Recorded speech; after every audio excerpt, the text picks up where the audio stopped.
নিজেকে নিজের সান্ত্বনা দিতে পারাটা পৃথিবীর সবচেয়ে জটিল ও সুন্দরতম ক্ষমতা। আমি জানি এবং মানি সৃষ্টিকর্তা হঠাৎ করে এক মুহূর্তেই সব ঠিক করে দিতে পারেন।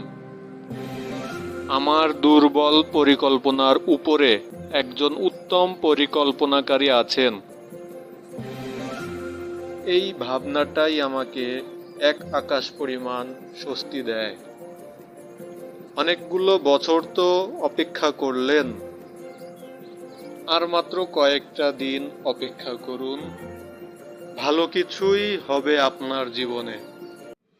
কাঁদছো, আরো কাঁদো, তবুও কখনোই সৃষ্টিকর্তার উপর থেকে আশা হারিও না।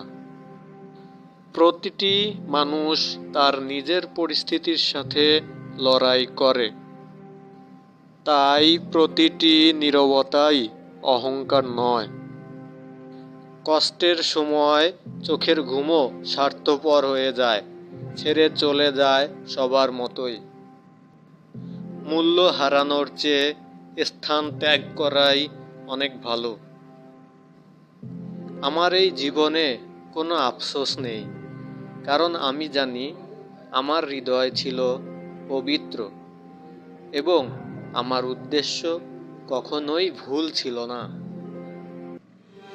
একদিন কাঁথা মুড়ি দিয়ে ঘুমানোর নাম করে কাফনের কাপড় জড়িয়ে নেব গায়ে।